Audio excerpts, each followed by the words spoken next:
قوارير.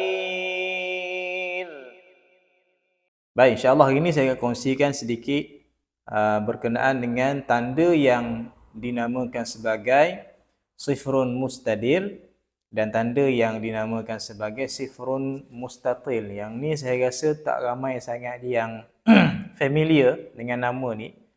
Tanda tu pun mungkin ramai lagi yang masih keliru dari sudut bentuk dia dan dari sudut fungsi dia. Okey, secara umum kedua-dua sifrun mustadir dan sifrun mustatil ni kalau kita baca secara wasal, maksudnya alif yang ada dekat situ dia tak akan berfungsi lah.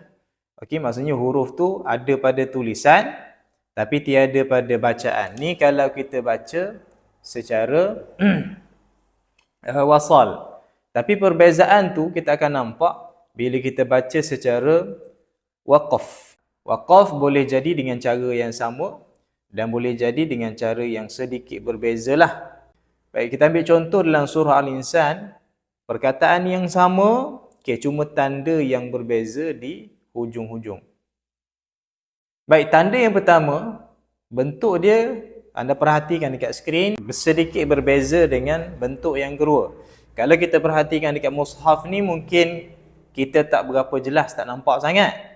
Okay, ada setengah mushaf tu dia kelabu kan, memang tak nampak lah. Dan ada yang sesetengah mushaf juga bentuknya seakan-akan sama. Dia macam nampak macam bulat yang betul. Jadi sebenarnya ada perbezaan dari sudut bentuk, boleh perhatikan dekat gambar yang saya tunjuk ni.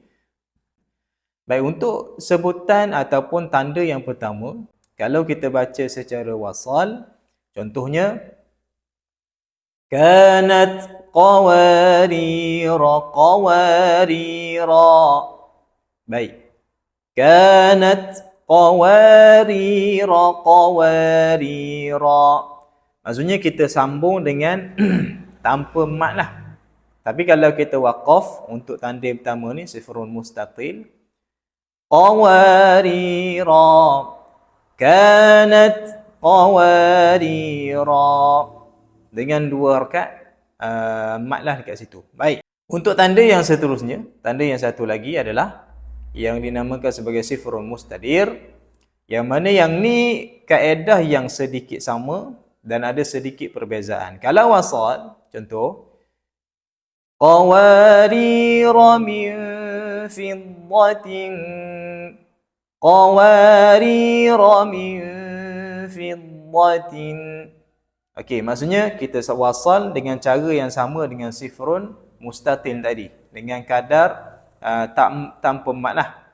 Dan kalau kita baca secara wasal pula, bunyinya kita boleh baca dengan dua keadaan lah. Sama ada kita waqaf dengan dua harakat mat sama macam tadi, ataupun kita boleh waqaf dengan huruf ra yang ada dekat situ. Contoh kanat qawarira qawarir.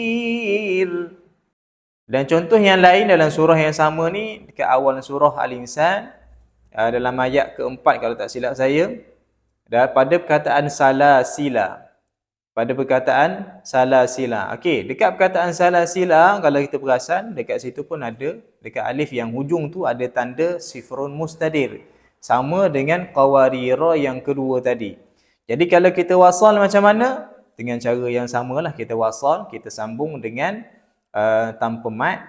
Okay. Dan kalau kita waqaf pula, sama seperti kaedah yang kedua tadi bagi sifrun mustadir, kita boleh waqaf dengan dua cara.